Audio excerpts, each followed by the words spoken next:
porque é claro que quando a gente está em uma multidão, traz uma empolgação, mas nem sempre o estar em uma multidão traz efetivamente espiritualidade ou conexão. Por isso que a Bíblia diz que se estiverem reunidos, integrados, buscando realmente o espírito de adoração, Deus está ali. Eu sei que isso não é simples nem fácil para nós seres humanos. Nós somos muito conduzidos no mundo moderno, aí é onde estão as multidões. Então fazer essa reflexão e entender que mesmo estando em um pequeno número, Deus está aqui e Ele é que é a figura central e Ele é que opera maravilhas e milagres em nossas vidas. Isso faz toda a diferença. Só que precisa de um esforço de cada um de nós para entender isso e que a gente veio para ter um encontro com Deus. É claro que também a gente se encontra com os amigos, com os irmãos, sábado é dia de confraternizar-se também, mas não esquecer a centralidade, o encontro com Deus. E muitas vezes a gente sai dos nossos lares para as igrejas, todas as igrejas, a gente sai muitas vezes com o propósito de conseguir coisas, e a gente confunde, uma igreja com uma delicatesse, uma igreja, como dizem por aí, com o posto Ipiranga, um lugar que você vai lá pegar coisas, conseguir coisas, E quando a gente não consegue essas coisas, a gente se frustra. Eu fui para a igreja hoje, mas eu não ouvi aquela música bonita que eu queria ouvir. Eu fui para a igreja hoje, mas eu não senti aquela emoção que eu queria sentir.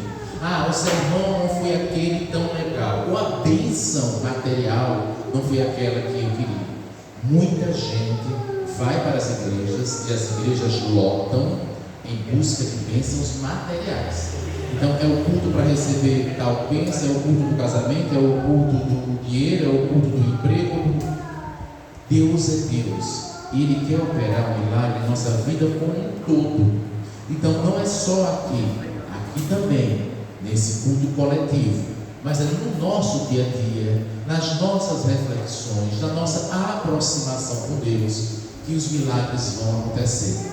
E aí eu quero dizer a vocês que nós somos chamados muito mais do que para receber bênçãos, somos chamados por Deus para abençoar. Então cada um de nós precisa se tornar uma bênção na vida de outras pessoas.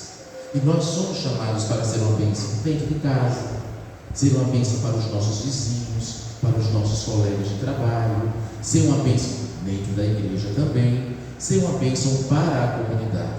E às vezes a gente esquece disso, porque nós somos conduzidos tanto a querer ser abençoado, que a gente esquece que nós é que precisamos nos tornar bênçãos na vida de outras pessoas. E eu trouxe 3 textos bíblicos para a gente refletir juntos nessa manhã. O primeiro, eu convido vocês, está em Isaías, no capítulo 6, os versos 5 ao 8. Vamos entender uma experiência que Isaías passou, muito parecida com a que a gente passa nos dias atuais. Isaías 6, os versículos de 5 ao 8. Deus convidando Isaías para ser uma bênção, como Ele convida a mim e a você. Veja o que Isaías responde a ele. Isaías 6, a partir do verso 5. Então disse ele: ai de mim, estou perdido, porque sou homem de lábios impuros, habito no meio de um povo de impuros lábios, e os meus olhos viram o Rei, o Senhor dos Exércitos. Então um dos serafins voou para mim, trazendo na mão uma brasa viva que tirara do altar como um tenaz. Com a brasa tocou a minha boca e disse: eis que ela tocou os teus lábios, a tua iniquidade foi tirada, e perdoado o teu pecado. Depois disso, ouvi a voz do Senhor que dizia: a quem enviarei? A quem há de ir por nós? Disse ele: eis-me aqui, envia-me a mim. Quando Deus nos convida, quando nós olhamos para nós mesmos, é natural que a resposta seja: que condição eu tenho? Quem sou eu? Tão simples, tão imperfeito, tão problemático. Como é que eu consigo ser uma bênção na vida de outras pessoas? Porque às vezes a gente acha que o papel do cristão é pregar o evangelho. Pregar o evangelho é dar um estudo bíblico, é cantar um lindo hino, é vir aqui e pregar. Levar a mensagem do Evangelho das Boas Novas é viver as Boas Novas, é ser um bom exemplo, é estar perto das pessoas como elas são, sem criticar, sem desrespeitar, é demonstrar amor, afeto, cuidado com as pessoas, independente do credo religioso, e você vai abençoando as pessoas vão percebendo que você teve um encontro com Deus. É claro que assim como Isaías, que viveu em um momento conturbado da história da humanidade, turbulento como o que a gente vive hoje, de muita idolatria, em que as pessoas adoravam tudo menos ao Deus verdadeiro, de muito egoísmo como a gente vive hoje, Isaías se sentiu também pequeno, indigno, assim como a gente se sente na maioria das vezes. Mas a Bíblia diz que o Espírito Santo, essa brasa viva, através da palavra de Deus, tocou na vida de Isaías. E quando tocou na vida de Isaías sentiu algo diferente na vida dele e percebeu que ele tinha um vazio, que ele tinha uma função, que não era ele, mas que Deus, atuando na vida dele, ele se tornaria uma bênção na vida de outras pessoas. Mas nós, todos nós, no mundo que vivemos, somos sempre levados a olhar para aquilo que há de pior em nós mesmos e nos outros. Então nós sentimos sempre muito indigno, porque vocês percebam que quando se faz comentários sobre as outras pessoas, na grande maioria das vezes, são comentários negativos. Então a pessoa, às vezes, é uma pessoa super legal, faz um monte de coisa boa, mas se ela comete um único erro na vida, ela vai ser conhecida pelo erro que cometeu. Alguém que frequenta a igreja o tempo todo cometeu um erro, aí todo mundo vai dizer: veja o que fulano fez, olha o que fulano é. E esquece de todo o resto, de toda a história de vida, de todas as coisas boas, e a gente começa sempre a pesar do lado ruim.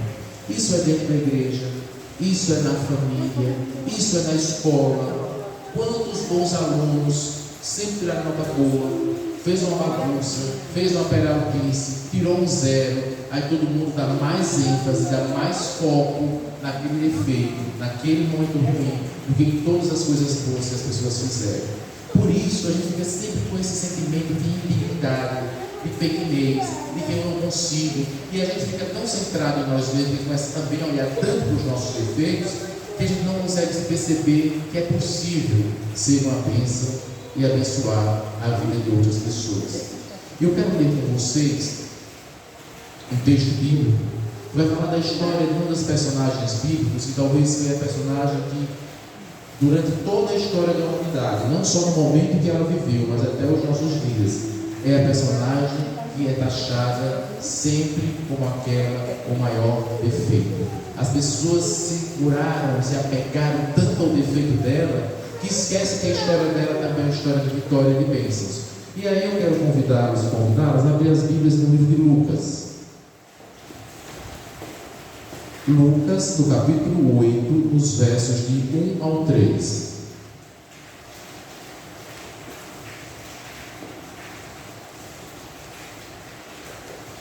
Lucas 8, de 1 ao 3.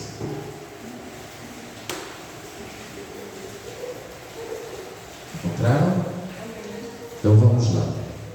Aconteceu, depois disto, que andava Jesus de cidade em cidade, de aldeia em aldeia, pregando, anunciando o Evangelho do Reino de Deus, e os 12 iam com ele.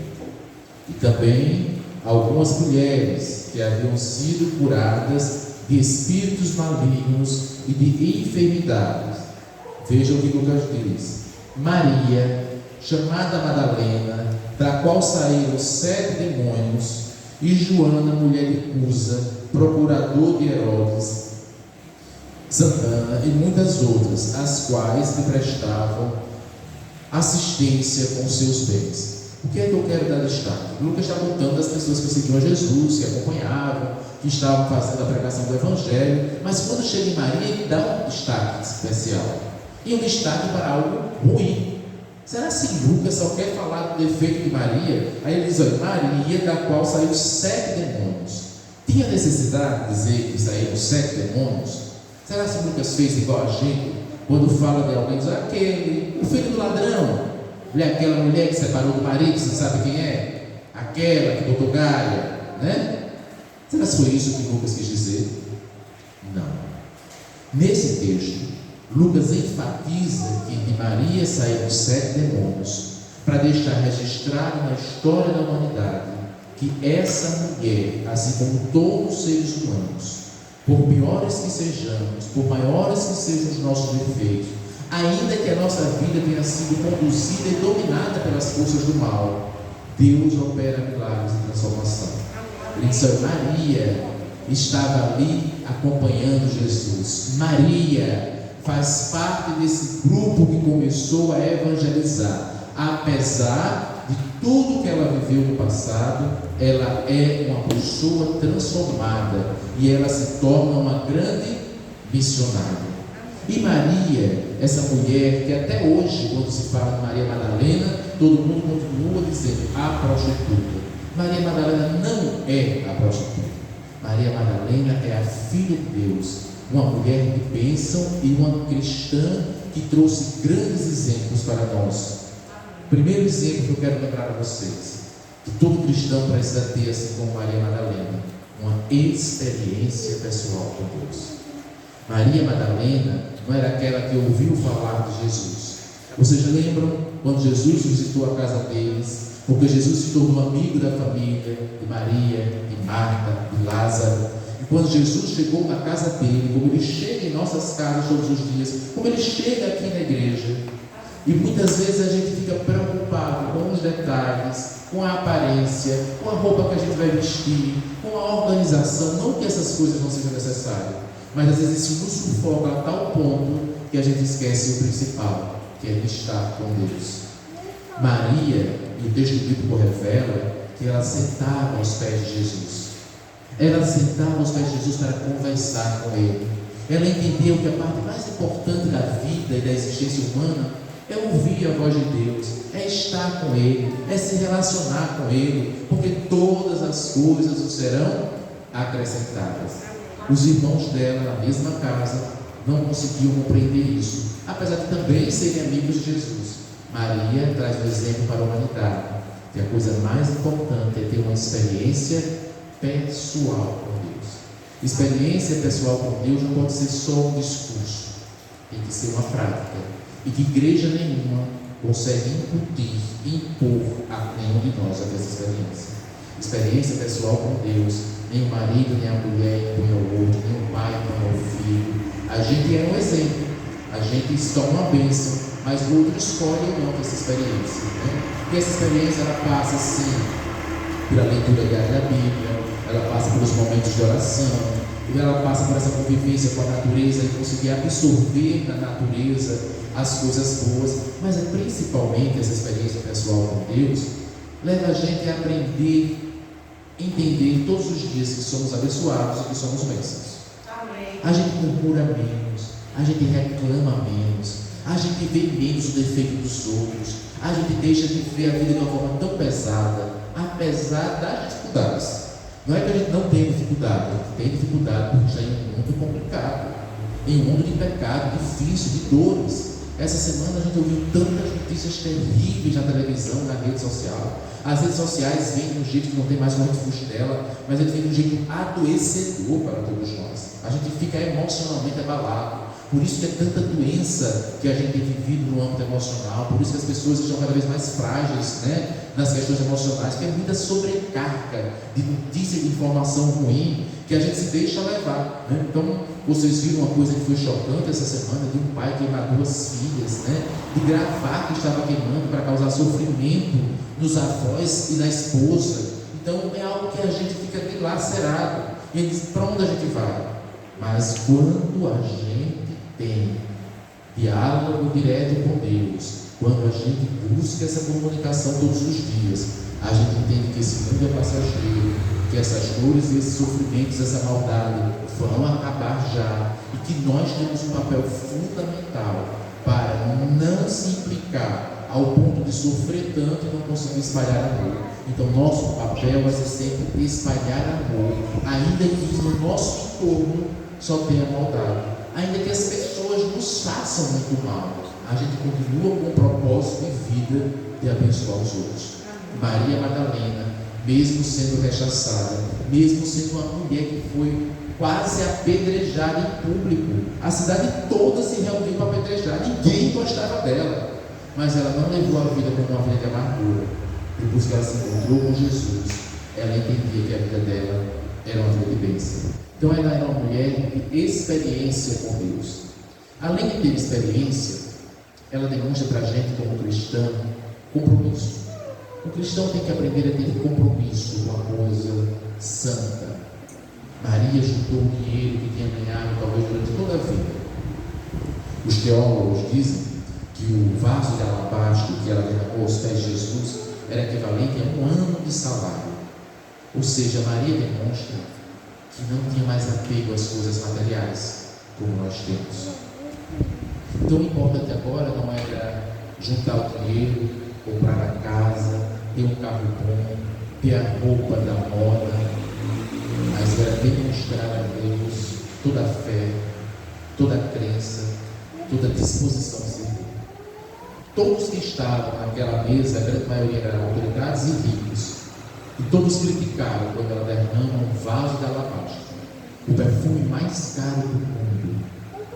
Ela derrama aos pés de Jesus, demonstrando compromisso com essa causa, demonstrando mais uma vez fidelidade, e que a coisa mais importante na nossa vida precisa ser Deus. Amém. Porque falar aqui no púlpito é fácil, mas viver isso, derramar o vaso de alabastro todos os dias do vaso aos pés de Jesus, requer comprometimento com Ele. Além de ser comprometida, Maria foi dedicada. Quando Jesus foi levado para ser crucificado, a Bíblia diz que Pedro, que era um homem valente, que era homem principalmente, porque naquela época a mulher era completamente desconsiderada, ser um homem já lhe dava um status maior, ser um homem valente e corajoso também, mas Pedro negou a Jesus. Ele disse: não conheço, não sei quem é, não estava com ele. Apesar de todos saberem que sim, mas pelo medo, ele fugiu.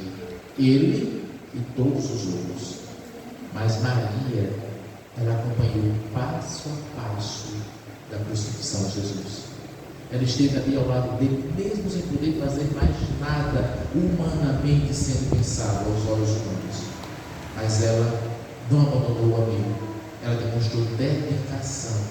Você sabe que nos dias atuais tem muita coisa que nos estimula e a gente começa a não se dedicar mais à causa, achar que não vale mais a pena. O povo não nos reconhece, ou a gente acha que é uma cidade muito descrente, né? Então não vou mais pregar. Todo mundo já sabe que Jesus vai voltar, todo mundo já sabe onde é a igreja. Já falei a tanta gente, esse povo não quer, então se expor. Ou aqui dentro da igreja mesmo, se decepciona com alguém toca na ferida da gente, ou às vezes você faz alguma coisa com tanta dedicação, vai lá e critica. Qual é a tendência natural? Nossa, não vou fazer mais, não vou mais lá, não vale a pena tanto esforço e tanto sacrifício. E Maria Madalena nos mostra que, apesar de todos estarem do contra, apesar da própria vida estar em risco, dedicar-se à causa que ela acreditava, à causa de Deus, dedicar-se ao amigo Jesus, não abandonar a situação, circunstância alguma, porque Ele não nos abandona. Mas, mesmo essa mulher tão dedicada, viveu um momento muito difícil, talvez o mais difícil de todos, e eu quero ler com vocês João.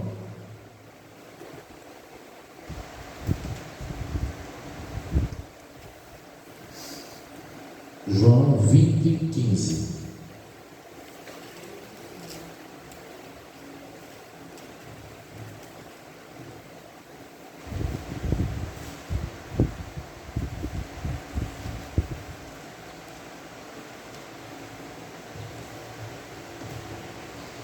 Agora me sou eu contra o ventilador, mas peraí.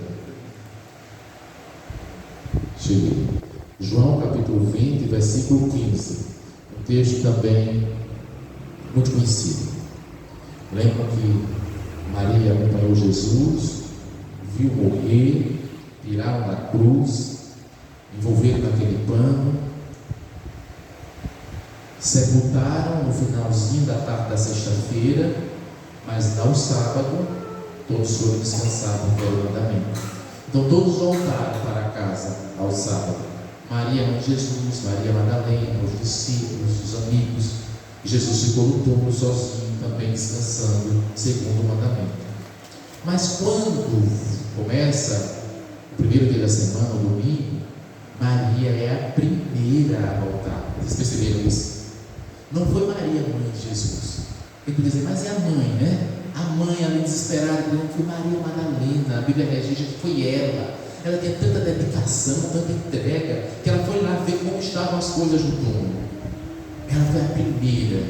E aí veja o que diz esse texto em João 20, verso 15. Perguntou-lhe Jesus: mulher, por que choras? A quem procuras? Ela, supondo ser ele o jardineiro, respondeu: Senhor, se tu o tirastes, diz-me onde pusestes, e eu o levarei. Preste atenção. Maria, liberta do pecado como eu e você. Maria, com uma conexão diária com Deus, dedicada, comprometida, viveu um momento de tanta dor e tanto sofrimento quando viu o seu amigo morrer, o seu mestre. E Maria foi para o túmulo com um sentimento de dor, de perda, e chorando. E eu quero que vocês parem para pensar o que diz esse relato bíblico. Eu não sei o que você está passando em sua vida agora. Talvez você seja assim, uma pessoa muito sincera, muito dedicada, entenda que é uma bênção na vida de outras pessoas, sabe que Deus é o Todo-Poderoso, mas talvez a dor seja tão grande que você não consiga enxergar algumas coisas. Pode ser uma dor emocional, pode ser a dor pela perda de alguém que lhe causa muita saudade, pode ser a frustração por uma decepção, pode ser uma perda financeira que está lhe incomodando, um desemprego, ou algum sonho que você não está conseguindo realizar, que isso lhe frustre tanto que encha seus olhos de lágrimas, e você não consiga enxergar que Jesus está perto de você. Maria chegou naquele momento com os olhos cheios de lágrimas. Jesus estava na frente dela, mas ela não conseguia enxergar. Vocês viram isso? Os olhos dela estavam passados com lágrimas, o homem falando com ela, e ela achando que era um jardineiro, e disse: o que o Senhor fez com o meu mestre? Porque a dor, amigos, qualquer tipo de dor, às vezes nos cega de enxergar a mão poderosa de Deus ao nosso lado. E nessa manhã, eu quero lembrar a vocês que, por maior que seja o problema, Jesus sempre está ao nosso lado. E aí, assim como Ele fez com Maria, Ele faz com nós também. No verso 16, disse-lhe Jesus: Maria.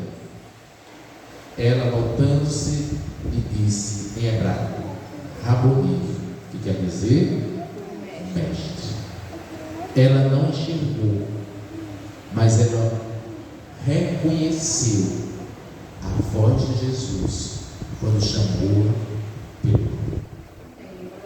Jesus nos conhece, Ele nos chama pelo nome, Ele sabe todas as dificuldades que nós estamos passando hoje, Ele sabe todos os nossos medos, todas as nossas frustrações, e às vezes a gente acha que está sozinho. Por que isso está acontecendo comigo? Por que, Senhor, eu estou com essa doença? Por que eu não tenho dinheiro suficiente para sustentar a minha família? Por que todo mundo realiza os sonhos e parece que eu não? E às vezes a gente fica com uma nuvem na frente da nossa visão mental e não consegue perceber que Deus está ali. Mas eu quero nessa manhã que você saiba que ainda que a gente não compreenda os porquês e os paraquês, Deus está ao nosso lado. E Ele nessa manhã está chamando você pelo seu nome, Maria, e que a gente seja capaz de reconhecer que Ele é o nosso Mestre, e que sendo o nosso Mestre, todas as coisas ruins vão passar, e todas as tribulações serão superadas, porque Ele está assim ao nosso lado, e Ele está assim nos abençoando, e Ele está assim transformando a nossa vida em bênçãos para outras pessoas. Então, diante daquilo que você não enxerga, não solte a mão de Deus. Entenda que Ele está ao seu lado, que Ele está cuidando de mim e de você. Ele sempre cuidará de mim e de você, mesmo quando a gente não está entendendo por quê. Ele está chamando a mim e a você pelo nome, porque Ele nos conhece como ninguém mais nos conhece. Porque Deus não vê como vê o homem. O homem vê o exterior, Deus vê o nosso coração. E mesmo quando o nosso coração está pesado, mesmo quando está cheio de pecado e distante, Ele continua nos perdoando, Ele continua nos amando como ninguém mais é capaz de amar. Então, quando todas as pessoas olharem para você e derem ênfase aos seus defeitos, entenda que Deus está vendo quem você é, que Deus vai lhe ajudar a superar tudo isso. Quando a dor e a decepção enuvalhar os seus olhos de lágrima e você não entender que Deus está ali, ouça a voz dele te chamando pelo seu nome, porque Ele vai estar sempre segurando firmemente em suas mãos. Quando a igreja não estiver cheia como hoje, e que talvez você sinta uma tristezazinha, dizer, será que nós estamos sozinhos? Tenha certeza de que tem dezenas de anjos com vocês, de que o louvor de vocês está chegando aos céus, assim como em uma grande catedral. Porque para Deus o que importa é a sinceridade do coração de cada um de vocês. E esse culto aqui é tão valoroso, tão importante para Deus, como em qualquer outro lugar. Muitas vezes mais importante do que uma grande multidão, onde todos estão empolgados no oba-oba, na forma, nas coisas, e tão distantes de Deus. E de repente vocês aqui, em menor número, não sobra tempo para pensar em outras coisas, apenas no que estão fazendo. Dedicação, entrega, compromisso com Maria.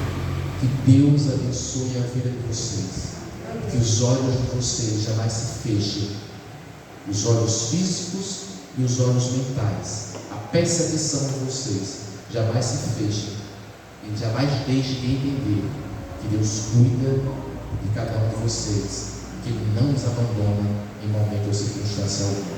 Que Deus nos abençoe. Amém. Nós vamos cantar alguma coisa ou vamos orar? Vocês que quiserem. Número 3 do Inário, aí você vem para cantar porque eu não canto. Canto com todo mundo, mas não conduzo. Sozinho eu não conduzo, não. Aí vou desafinar, vou sair do tom.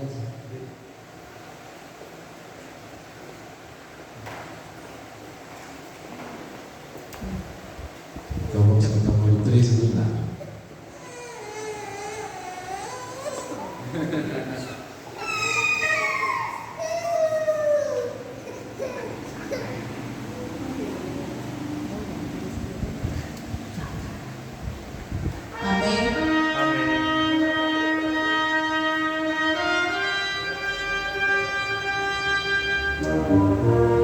Vamos ficar todos em pé, vamos adorar o nosso Deus através dos hinos.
Bondoso Deus e querido Pai, nossa gratidão por estarmos vivos e pelo privilégio de estarmos no templo nessa manhã de sábado para prestar culto de louvor e gratidão a Ti. Perdoa, Senhor, todos os nossos pecados.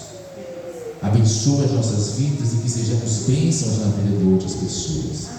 Esteja, Senhor, com todos aqueles Teus filhos que não tiveram condições de estar no templo nesta manhã. Que a vida deles também seja abençoada. O Espírito Santo, Deus, os alcance e que haja em todos nós uma conexão diária e profunda contigo. Fica com esta igreja, fica com esta cidade, que esse povo, ó Deus, tenham as suas mentes e corações sensíveis para ouvir a Tua voz, para aceitar, ó Deus, o Teu chamado, entregar a vida em Tuas mãos e muito em breve, quando o Senhor voltar, juntos possamos ir para os céus e morar depois na terra renovada. Tudo isso te imploramos em nome e por amor de Jesus. Amém.